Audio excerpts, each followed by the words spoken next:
dites-nous des choses flatteuses. N'allez pas prêcher l'enfer, n'allez pas prêcher contre nos péchés, n'allez pas prêcher contre l'homosexualité. Mais voyons là, on va être tranquille, bien assis, on va bien ronfler à l'intérieur de l'église, on veut bien dormir. Donc ce n'est plus, je dirais, des chrétiens en habit de soldats, mais ce sont des chrétiens habillés en pyjama. Ils dorment.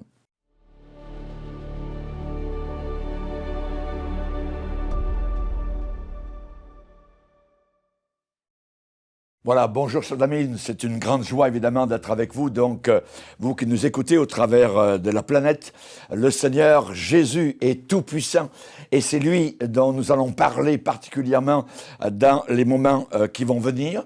Et un sujet qui m'est à cœur, puisque j'enseigne la parole de Dieu depuis plus de 50 ans. Le Seigneur m'a pris au travers, je dirais, de la marine. J'ai été sauvé étant marin, voyageant au travers de la planète Terre, autant dans la marine norvégienne, sur un pétrolier, le North King, ou dans la marine nationale française, particulièrement sur le dragueur de mine, la Lorientaise, basé dans le Pacifique Sud à Nouméa, Nouvelle-Calédonie. Et particulièrement, j'aimerais, comme pasteur, vous parler d'un sujet d'actualité, puisque nous vivons actuellement, nous le ressentons, nous le voyons, nous chrétiens, que nous sommes dans une époque assez particulière, eschatologique, une époque qui nous parle des derniers temps. Et pourquoi les derniers temps? Parce que à la montre, je dirais, chronologique, à la montre prophétique, nous sommes déjà très loin, parce que le Seigneur a parlé, évidemment, de fin des temps. Il a parlé de fin des temps et j'aimerais aborder le sujet sur ce qu'on appelle la grande apostasie. La grande apostasie, c'est-à-dire apostasier, c'est-à-dire renier ce qui a été enseigné au départ. Par exemple, l'apôtre Paul, j'aimerais lire un passage où il déclare à Timothée, sache que dans les derniers jours, les jours de la fin du monde, la fin des temps, sache que dans les derniers jours, il y aura des temps difficiles.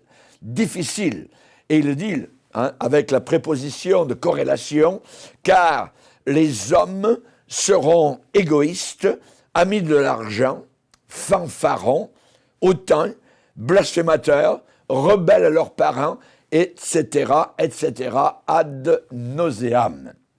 J'aimerais lire un passage dans 2 Timothée, chapitre 4, maintenant, verset 1er. Paul va dire à son protégé, pasteur, jeune Timothée, « Je t'en conjure devant Dieu et devant Jésus-Christ qui doit juger les vivants et les morts, et au nom de son apparition et de son royaume, prêche la parole.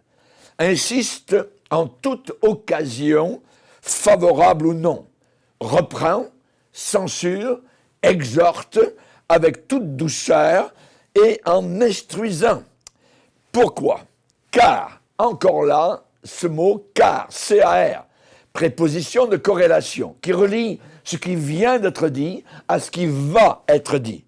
Car, parce que, car il viendra un temps où les hommes ne supporteront pas la saine doctrine, mais ayant la démangeaison d'entendre des choses agréables, ils se donneront une foule de docteurs selon leurs propres désirs, détourneront l'oreille de la vérité et se tourneront vers les fables.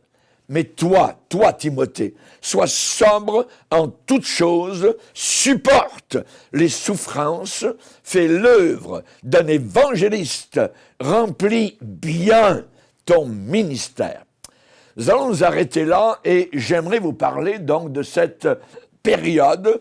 Et Paul, avec l'œil prophétique voyant très loin, a dit « Il arrivera une époque où les hommes ne supporteront plus la saine doctrine ».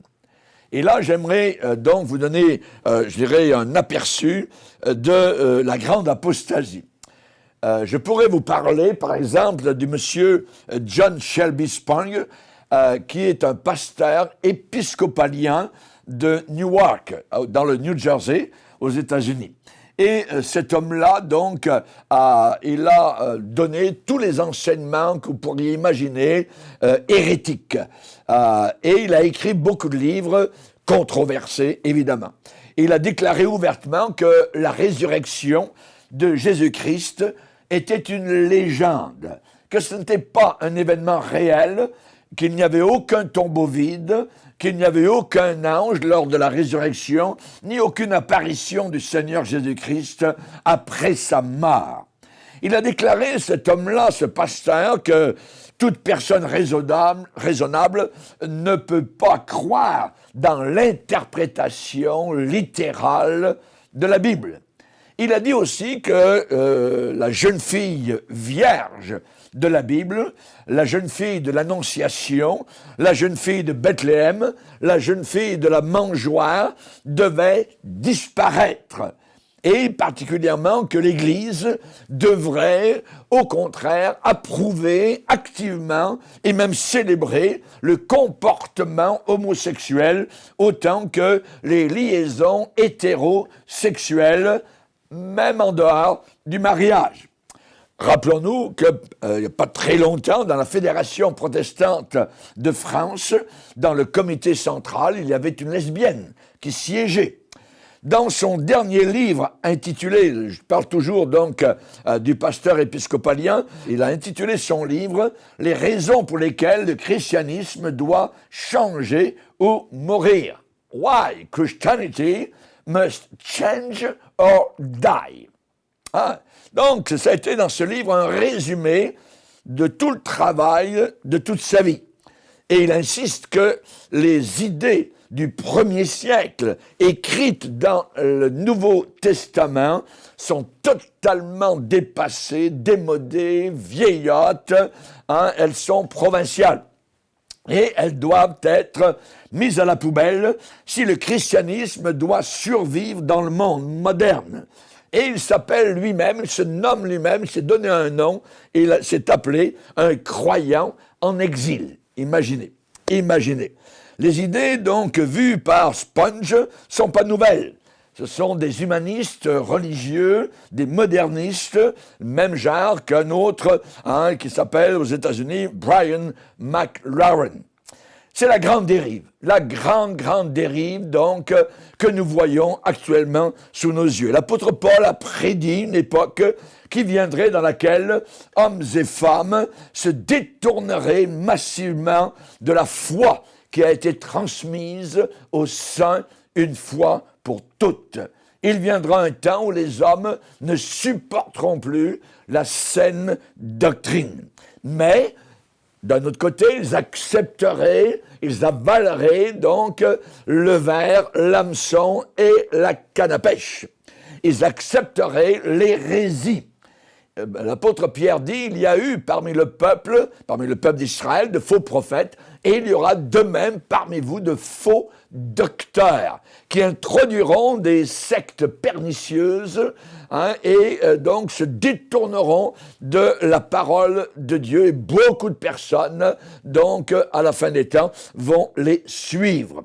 Par exemple, Paul a écrit à la jeune église de Thessalonique en disant « Il faut que l'apostasie, c'est-à-dire la rébellion contre la parole de Dieu, rébellion contre Dieu, eh bien que cette apostasie soit arrivée auparavant, avant la venue glorieuse de Jésus-Christ, visible au monde entier. » Donc Paul dit qu'avant, je dis bien que le jour du Seigneur arrive, avant la révélation de l'Antichrist, avant la révélation de l'homme du péché, selon la Bible, eh bien, premièrement, il y aurait une rébellion contre Dieu, un éloignement, une cassure, on appelle cela une apostasie, un départ loin de la foi, une sorte de divorce d'avec la parole de Dieu.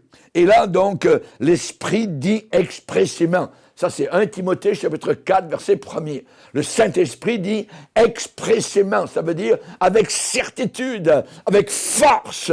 Voyez, qu'est-ce qu'il dit, le Saint-Esprit? il dit expressément que dans les derniers temps, plusieurs abandonneront la foi pour s'attacher à des esprits séducteurs, par l'hypocrisie, par le moyen, par le médium, donc, d'hommes corrompus qui enseigneront ce que les démons vont leur communiquer. Jésus a dit lui-même, quand je reviendrai, trouverai-je la foi sur la terre? Et Jésus ne parlait pas d'une fausse foi, il parlait de la véritable foi. Donc, aujourd'hui, de plus en plus, ce que nous voyons, c'est que cette parole-là, eh bien, elle est mise à la poubelle. On en prend ce qu'on veut et on laisse ce qu'on veut. Et ce n'est pas ce que la Bible enseigne. Il faut prendre toute la parole du Seigneur ou alors rien du tout.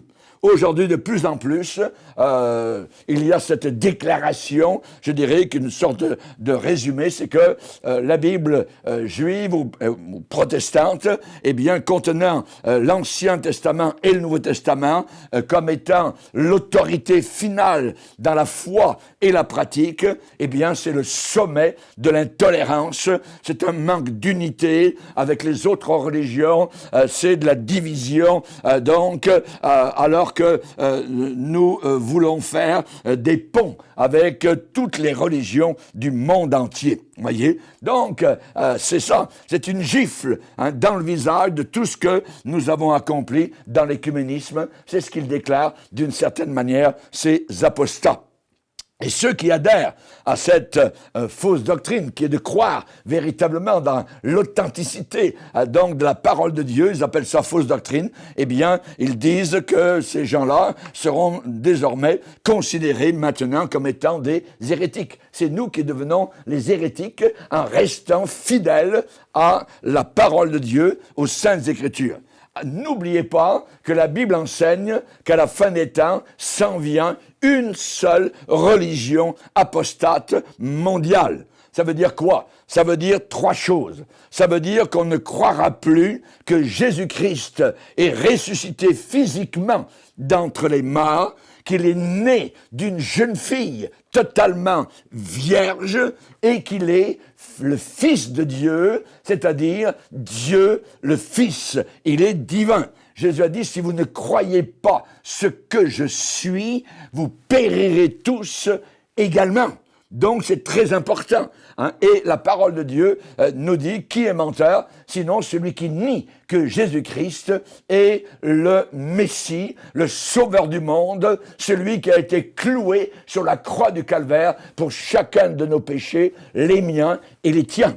Voyez, donc, dans Jean chapitre 5, verset 23, Jésus déclare, afin que tous honorent le Fils comme ils honorent le Père. Celui qui n'honore pas le Fils n'honore pas le Père qui l'a envoyé. Voyez? Donc, on ne croira plus, évidemment, donc, que Jésus-Christ était ressuscité, né d'une jeune fille vierge, et qu'il est Dieu le Fils.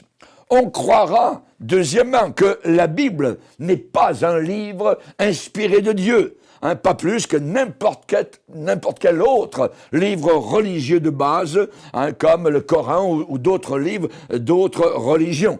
Donc, et particulièrement, troisièmement, on ne croira plus que le christianisme est le seul, l'unique chemin vers Dieu. On mettra de côté les paroles de Jésus comme « Nul ne vient au Père que par moi ». Que par moi. Je suis le chemin, je suis la vérité, je suis la vie. Personne ne vient au Père que par moi. Tous les musulmans doivent venir à Jésus-Christ donc pour être sauvés. S'ils n'y viennent pas, ils ne sont pas sauvés. Voyez, l'apôtre Pierre a prêché le jour de la Pentecôte, il n'y a de salut en aucun autre, car il nous a été donné sur la face de toute la terre aucun autre nom que Jésus-Christ par lequel nous devions être sauvés. Paul va dire à Timothée, il y a un seul médiateur entre Dieu et les hommes, et c'est Jésus-Christ.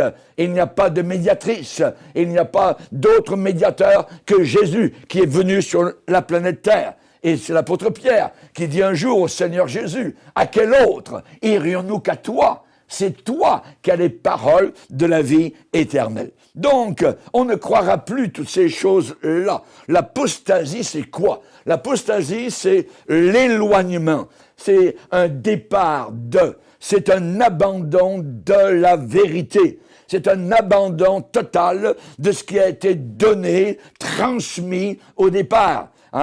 Apostasis en grec. Apostasis. Apo, c'est un préfixe, une préposition qui veut dire hors de, loin de. Apo. Et stasis, ça veut dire quoi? Ça veut dire la stabilité, la station, la position de départ, l'état de départ. L'apostasis, l'apostasie, c'est un départ, c'est un éloignement de ce qui a été donné au début par les apôtres, par le Seigneur Jésus-Christ. Donc, on voit particulièrement que l'apôtre Paul va faire cette déclaration dans 1 Corinthiens 15. Il va rappeler aux Corinthiens, aux chrétiens de Corinthe, il va dire, touche pas à l'évangile, ne change pas l'évangile. Il va dire, je vous rappelle, frères, l'évangile que je vous ai annoncé, que vous avez reçu, et dans lequel vous avez persévéré, et par lequel vous êtes sauvés. Vous êtes sauvés. Si vous, à condition que vous, faire quoi? Si vous le retenez tel que je vous l'ai annoncé. Autrement, vous auriez cru en vain. Vous auriez cru pour rien du tout.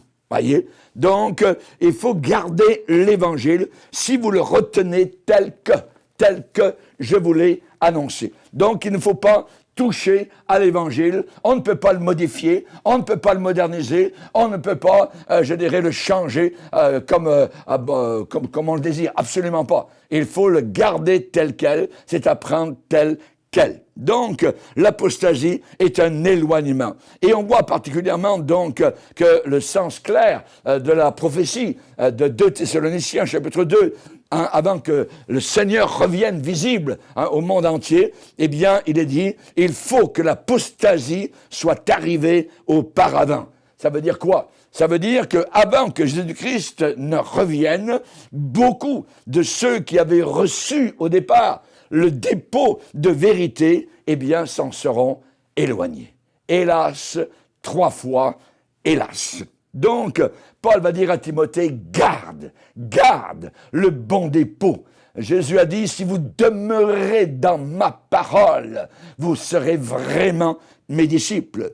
L'apostasie, c'est un abandon délibéré, conscient, d'une position précédente qui avait été professée.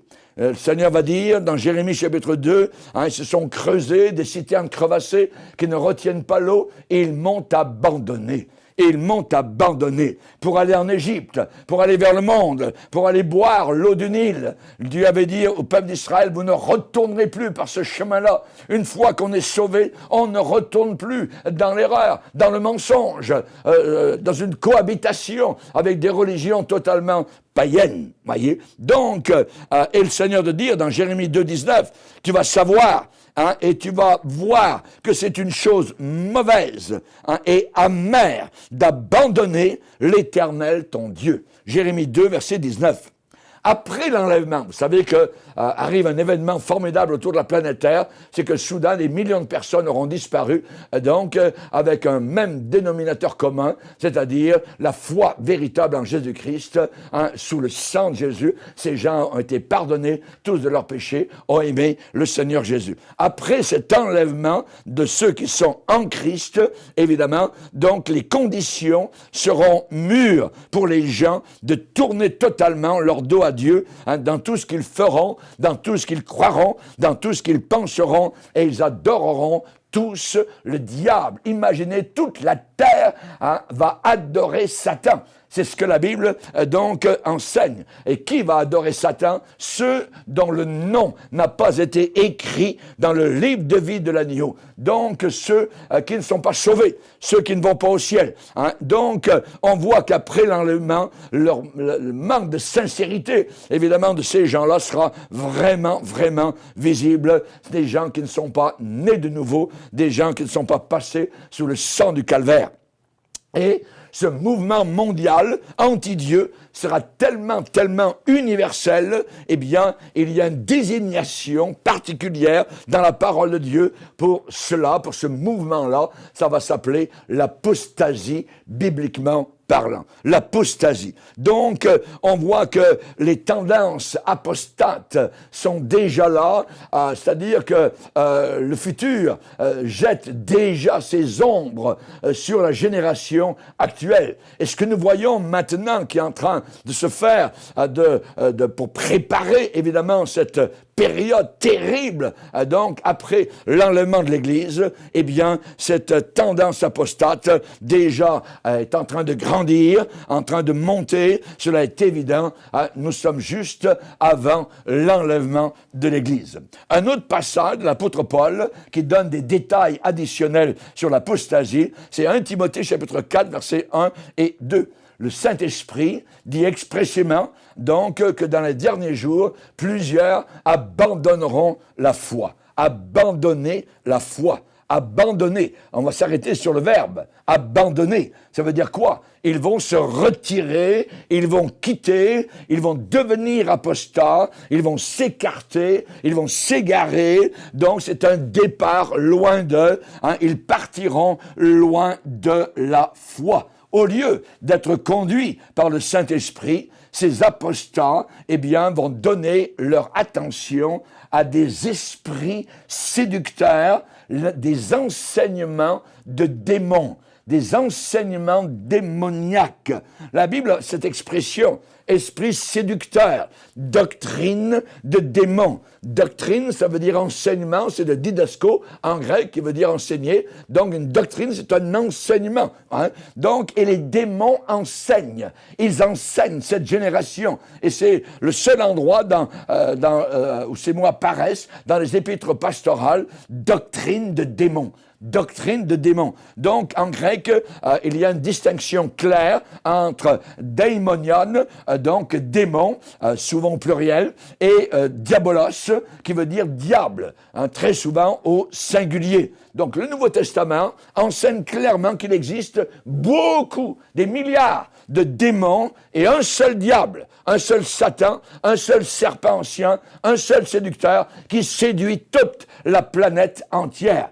Et on trouve ces mots-là, donc, dans les épîtres pastorales. Et ces mots sont utilisés, donc, dans le sens de calomnier, de diffamer et d'accuser, de fausses accusations. Donc, on parle de médire, de calomnier et de diffamer. Ces esprits démoniaques égarent. Ils égarent, donc, par leurs faux enseignements. Ils s'opposent à Dieu le Saint-Esprit et au mystère de la piété. La Bible dit que le mystère de la piété est grand. Quel est ce mystère? Eh bien, Dieu manifesté en chair, visible en chair, vu des anges, prêché dans le monde et cru par les gentils. Merci Seigneur. Donc, ce temps, cette époque d'abandon, d'apostasie, sera conduite par les démons, utilisant des hommes qui vont diffamer Dieu, des hommes qui vont calomnier Dieu et son œuvre. Les enseignements de ces hommes seront trempés de miel. Trempés de miel, voyez, pour séduire. Et en réalité, ce sera du fiel, de l'absinthe et du poison. Donc, les produits sont empaquetés, je dirais, avec des beaux cordons dorés, habilement, soigneusement, avec ruse. Et ces produits-là d'apostasie, ces enseignements faux, eh bien, sont distribués par les démons de l'enfer.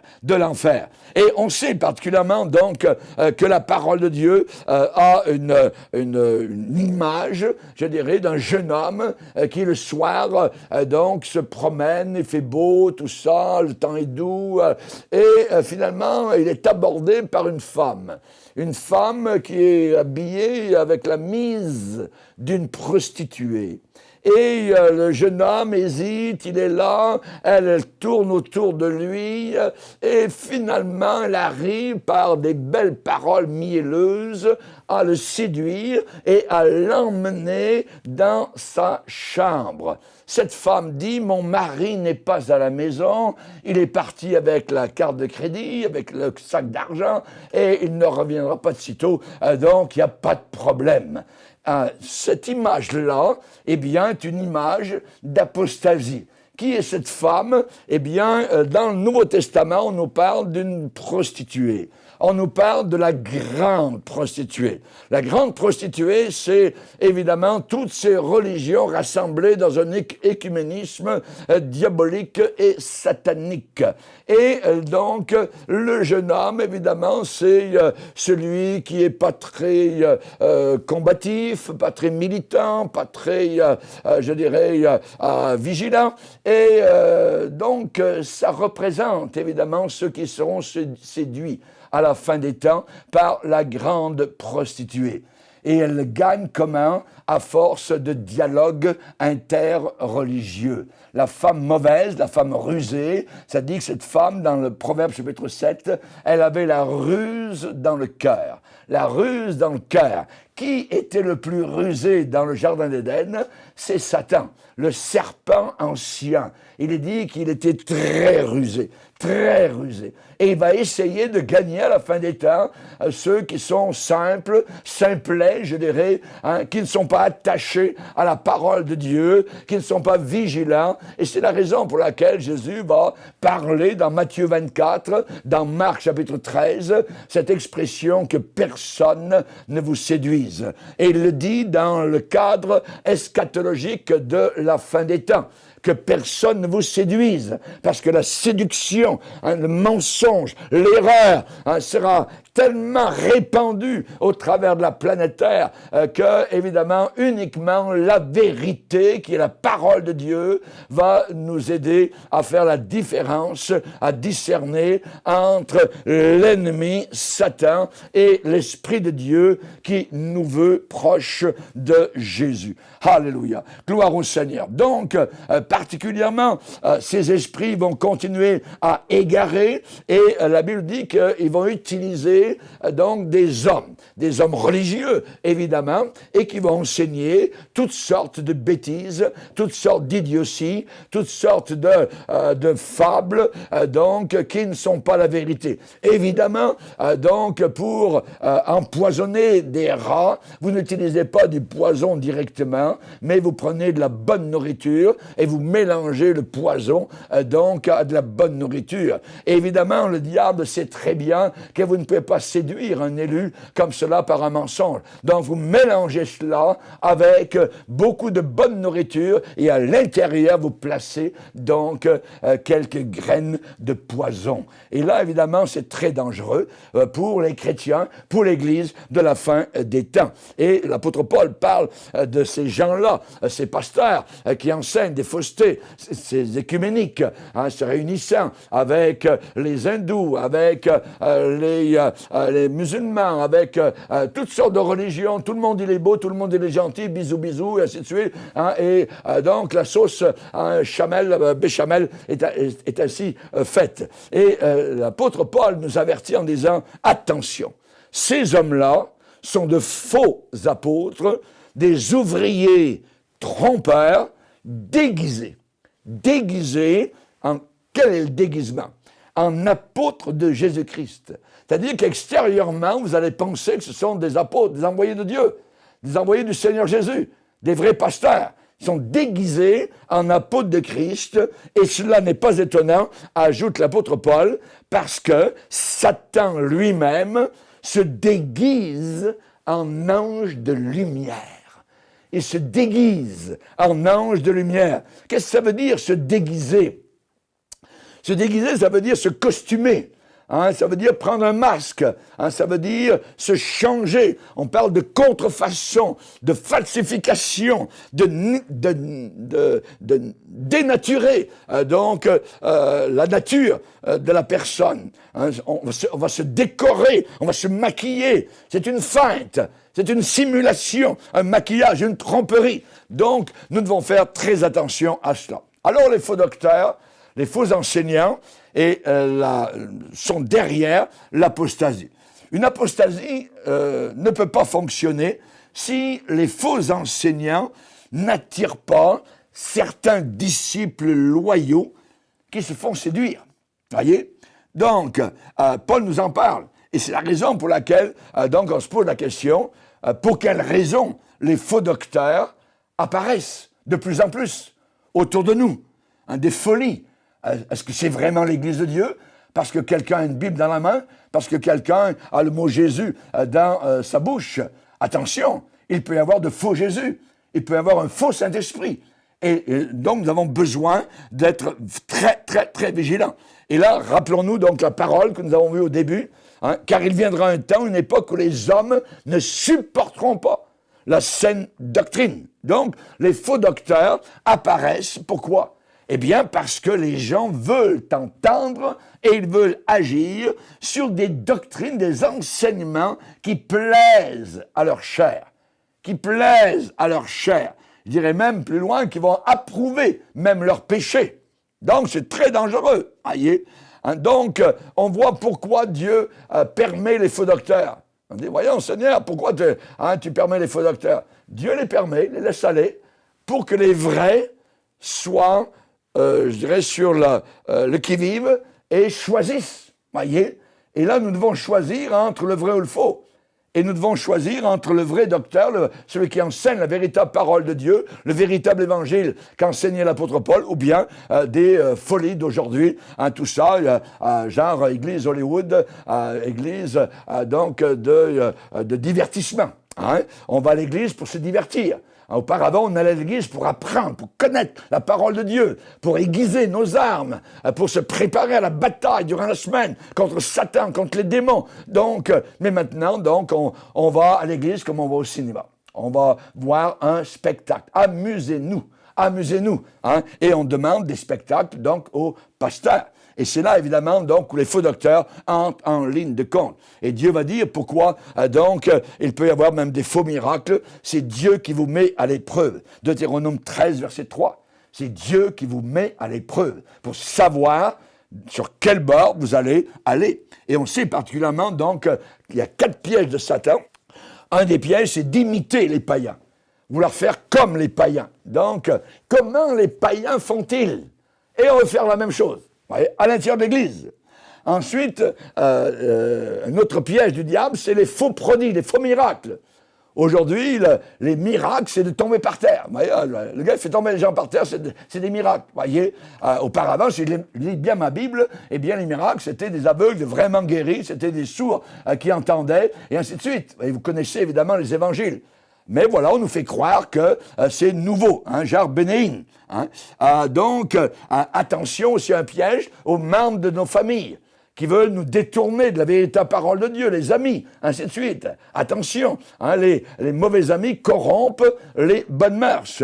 Un autre piège, c'est l'opinion publique. L'opinion publique, ouais, mais qu'est-ce qu'ils vont dire, tout ça, vous voyez? Daniel à Babylone n'a pas regardé qu'est-ce que les gens vont dire. Quand on a demandé à tout le monde de plier les genoux devant une statue, il a dit non. Il n'a pas dit qu'est-ce que les gens vont dire, vous voyez? Moi, le Premier ministre, non, il n'a pas plié tout ça. Il est allé dans la fosse au lion et Dieu a revendiqué sa cause, amen, à l'intérieur donc de la fosse au lion. Donc, merci Seigneur, à beaucoup d'égards, la spiritualité, je dirais, est autant un produit, une marchandise, que les produits électroniques ou la viande de bœuf. C'est à peu près, je dirais, vis-à-vis de cela. Elle est sujette, je dirais, la spiritualité, de façon similaire à la loi de l'offre et de la demande. L'offre et la demande. Et la Bible dit que les gens, c'est eux qui vont demander. La demande est là. Hein, ils vont demander quoi? Ils vont se donner, ça veut dire qu'ils vont rassembler autour d'eux donc une foule de docteurs selon leurs propres désirs. Autour d'eux, un grand nombre d'enseignants qui leur diront ce que leurs oreilles, leur grattage d'oreilles, leur démangeaison veulent entendre. Dites-nous des choses flatteuses. N'allez pas prêcher l'enfer, n'allez pas prêcher contre nos péchés, n'allez pas prêcher contre l'homosexualité. Mais voyons donc, ainsi de suite. Donc, on va être tranquille, bien assis, on va bien ronfler à l'intérieur de l'Église, on veut bien dormir. Donc, ce n'est plus, je dirais, des chrétiens en habit de soldats, mais ce sont des chrétiens habillés en pyjama. Ils dorment. Ils dorment, voyez, pendant que le diable est en train de les séduire. Les gens demandent à entendre des fables. Ils aiment les histoires. Les fables, à dormir debout, les inventions, des boniments, des mythes impies. Alors, très vite commencent à apparaître dans le décor religieux des faux docteurs qui pourvoient à la demande. Puisque les gens demandent cela, on va leur en donner. Allons-y, gaiement. Voyez? Donc, c'est évidemment la fin des temps. Et là, particulièrement, donc, à peu près comme les mouches, je dirais, à la décharge publique. Il y en a beaucoup. Si vous n'aviez aucune décharge publique, vous n'auriez aucune mouche. Voyez? Mais, dans la saleté, évidemment, il y a beaucoup de mouches. Et la Bible dit, en plus, les mouches mortes, infectent, font fermenter, font tourner l'huile du parfumeur. L'onction, la véritable huile du Saint-Esprit. Cette huile-là, elle va fermenter, elle va tourner sûre, avec un peu de folie, un peu de faux prophètes, un peu de fausses doctrines. Et c'est Ecclésiaste 10, verset 1, qui dit « Un peu de folie l'emporte sur la sagesse et la gloire ». L'apôtre Paul a instruit donc son jeune protégé Timothée, que sa première responsabilité comme pasteur à Éphèse, c'était de défendre et de proclamer la saine doctrine. Pourquoi? Parce que viendrait un temps, une époque où les gens ne voudraient plus du tout écouter, entendre la vérité et se donneront une foule de docteurs. Ça veut dire qu'ils auront des oreilles qui démangent toujours, qui piquent toujours, avec un désir très malsain de gratifier, je dirais, de soulager, d'assouvir les goûts de leur cœur. Voyez, et leurs cœurs, évidemment, sont entêtés, leurs cœurs sont rebelles, leurs cœurs sont charnels, leurs cœurs sont pécheurs. Alors, c'est la raison pour laquelle le véritable pasteur est attaché à la vraie parole, telle qu'elle a été enseignée. Ça veut dire quoi? Telle qu'elle a été enseignée au départ, telle que nous l'avons reçue de la part de Jésus. Jésus a dit, si vous demeurez dans ma parole, vous serez véritablement mes disciples. Mais si quelqu'un a honte de mes paroles devant ce monde, j'aurai honte de lui devant mon Père qui est dans les cieux. Donc, le véritable homme de Dieu est attaché à la vraie parole. Que les gens l'aiment ou que les gens la détestent, ça n'a aucune importance. Il continue à l'annoncer, donc, pour pouvoir exhorter selon la saine doctrine et de pouvoir réfuter les contradicteurs. Paul va dire dans 2 Timothée 2,15, « Efforce-toi de te présenter devant Dieu comme un homme éprouvé. » C'est-à-dire un homme qui a fait ses preuves, un ouvrier qui n'a point à rougir, mais qui dispense droitement, pas de façon tordue, droitement la parole de la vérité. La vérité. Les paroles de Jésus, particulièrement sur l'église, une certaine église de Laodicée, est une image qui nous donne à beaucoup réfléchir. Nous avons 7 églises dans Apocalypse 2 et 3. Et Laodicée est l'image, je dirais, d'une église particulière. Chacune des 7 églises montre une époque différente de l'histoire de l'église. Et à la fin des temps, il y a 2 églises côte à côte. L'église de type Philadelphie et l'église de type Laodicée. À l'une, celle de Philadelphie, le Seigneur va dire, parce que tu as gardé ma parole. Je te garderai aussi en dehors de la grande tribulation qui s'en vient sur le monde entier. Tu seras enlevé. Et l'église de Laodicée, c'est autre chose. C'est l'église finale de la série qui illustre ce que l'église sera juste avant, que n'arrive l'enlèvement.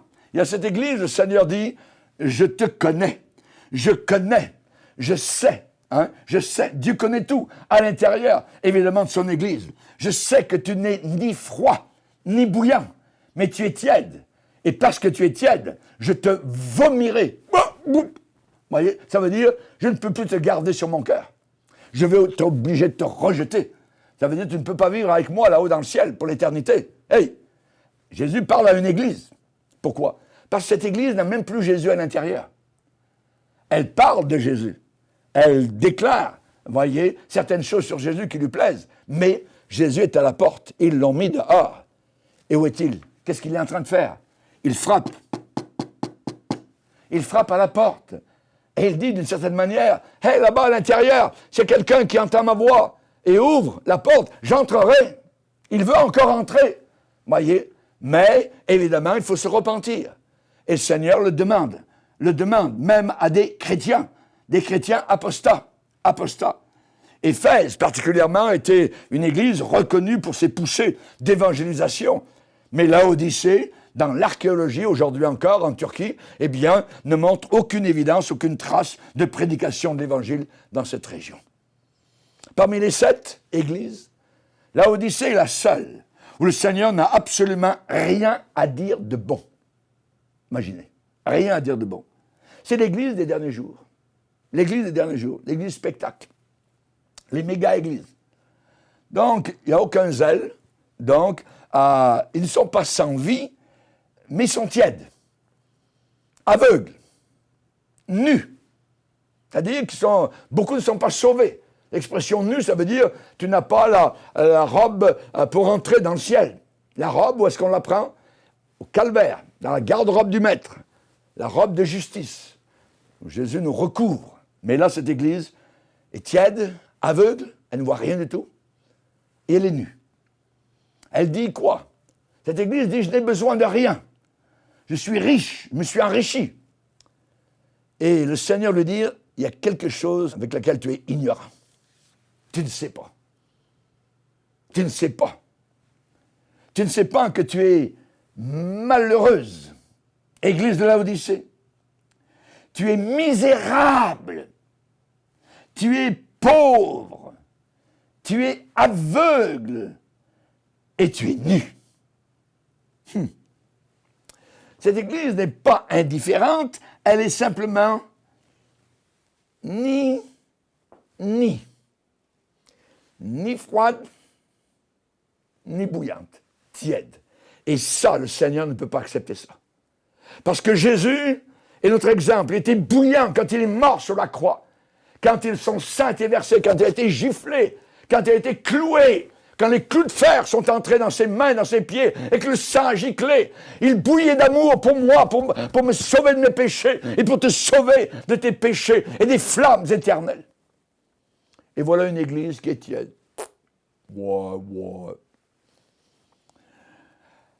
C'est une église qui proclame représenter Jésus-Christ, mais bien souvent, évidemment, n'est pas capable de faire passer une seule âme des ténèbres à son admirable lumière. La nouvelle naissance n'est pas enseignée. On enseigne le club.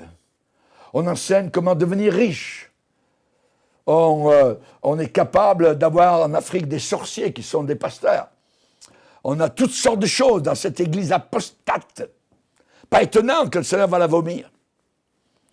La question, est-ce que l'église d'aujourd'hui ne sent pas Laodicée? Ne ressemble pas à l'église de Laodicée? Certainement que l'église d'aujourd'hui est riche matériellement, des bâtiments d'église les plus beaux, je dirais, de la ville. Elle possède une architecture élaborée, des bâtiments de plusieurs millions d'euros. Elle possède beaucoup de membres, des milliers. La plupart non sauvés, irrégénérés, donc qui sont perdus, qui sont là à l'intérieur. Jésus a dit au jour de jugement, beaucoup, plusieurs me diront ce jour-là, Seigneur, n'avons-nous pas chassé des démons en ton nom? N'avons-nous pas fait des miracles? Et le Seigneur répondra, retirez-vous de moi, vous qui commettez l'iniquité, qui faisait mal. Ouvrier d'onomos en grec, iniquité, le mal.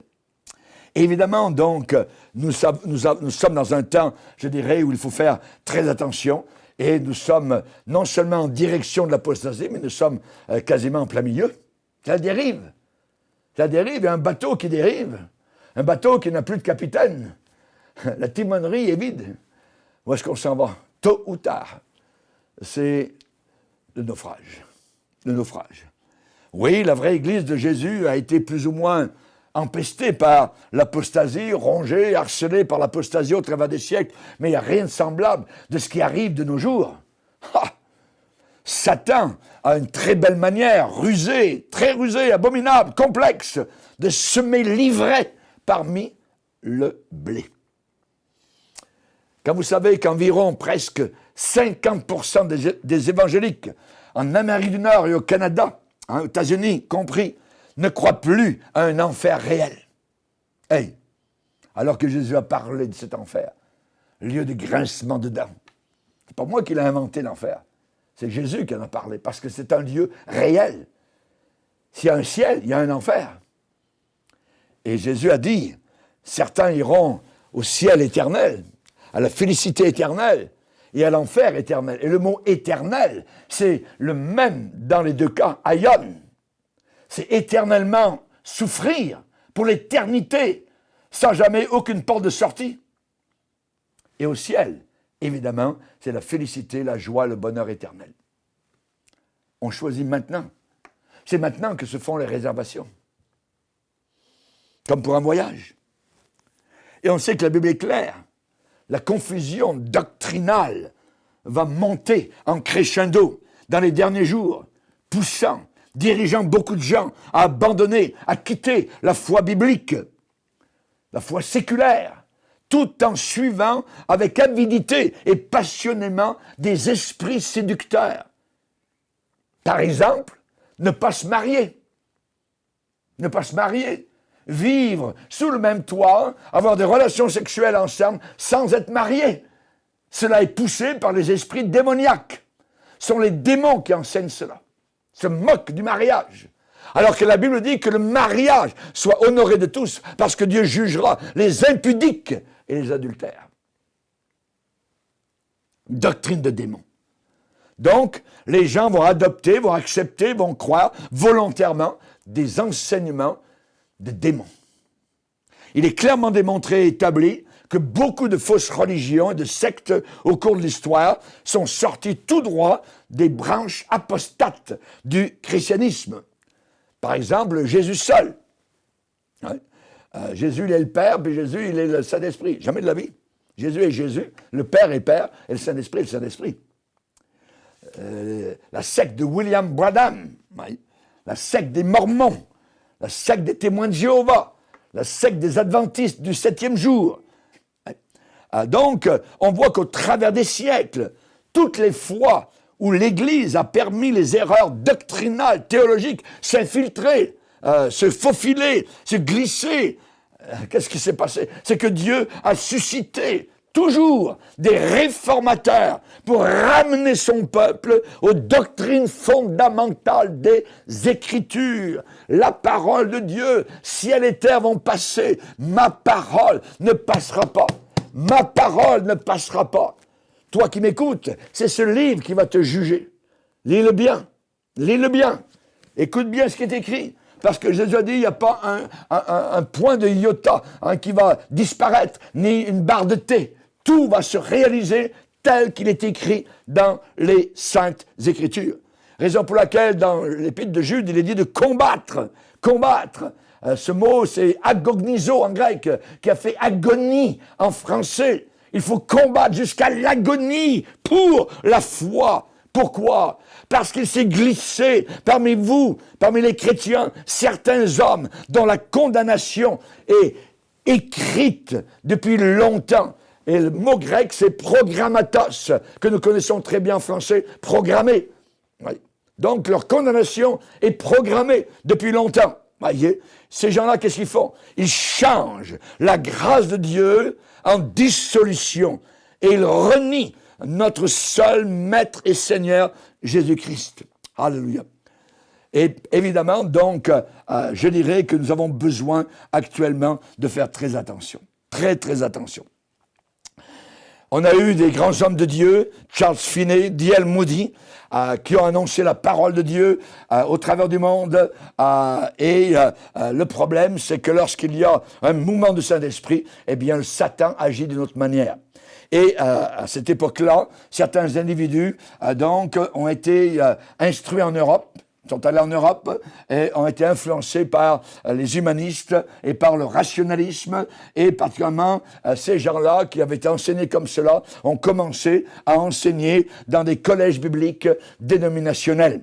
Et Satan savait que la meilleure façon pour injecter sa doctrine apostate dans les églises, c'était d'infiltrer les séminaires, les instituts bibliques, de formation pastorale, d'endoctriner donc de jeunes ministres avec des fausses doctrines. Et ensuite, ces gens-là, gradués, allaient être envoyés dans des églises pour répandre ces fausses conceptions au travers de l'Amérique et du monde entier. Donc, on voit qu'il y a eu une bataille, un combat, et les vrais sont restés fidèles à la parole de Dieu, n'ont pas voulu de cela. Alors, évidemment, donc, un exemple de l'efficacité de cette méthode diabolique, eh bien, c'est un certain professeur dans une école biblique, un collège biblique, et maintenant il est décédé, mais pendant plus de 25 ans, il a occupé la chaire, la présidence de l'éthique chrétienne,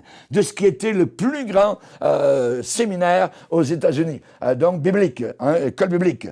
Et cet homme-là a aidé à orienter la pensée de milliers de pasteurs de notre génération actuelle. Il y a plusieurs années, cet homme a été clairement et nettement identifié sous serment comme étant membre du Parti communiste. Imaginez. Donc, sommes-nous étonnés que sa dénomination à laquelle il appartenait est devenue la plus radicale, je dirais la plus incrédule de la chrétienté. Il ne faut pas beaucoup d'hommes, pas beaucoup comme ça, qui travaillent constamment, inlassablement au travers des années pour détourner une dénomination entière de la foi biblique. Et évidemment, les précurseurs de cet homme ont été à l'œuvre avant lui. Vous voyez, même pendant avant la Première Guerre mondiale.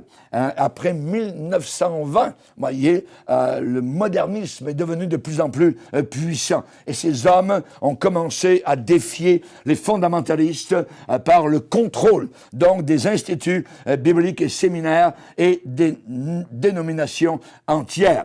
Il est triste à dire, mais dans beaucoup de cas, ils ont gagné et ils ont réussi.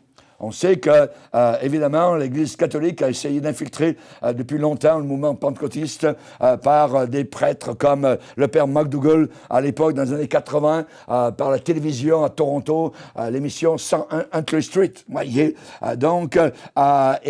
particulièrement, on voit que aujourd'hui, dans la pensée de beaucoup de chrétiens évangéliques, eh bien, les catholiques sont sauvés, sont des frères. Voyez, et alors qu'ils ne sont pas nés de nouveau, la plupart. On a eu les Promise Keepers. Donc, c'était des hommes qui étaient en lien avec les Mormons, avec les catholiques, avec les pentecôtistes.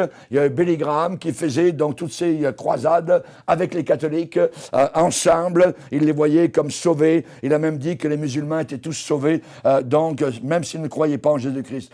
Donc, on voit évidemment l'universalisme et toutes sortes de fausses doctrines qui sont entrées ici et là. Et particulièrement, donc, on a eu Robert Schuller aussi avec la pensée positive, Rick Warren actuellement, Brian McLaren.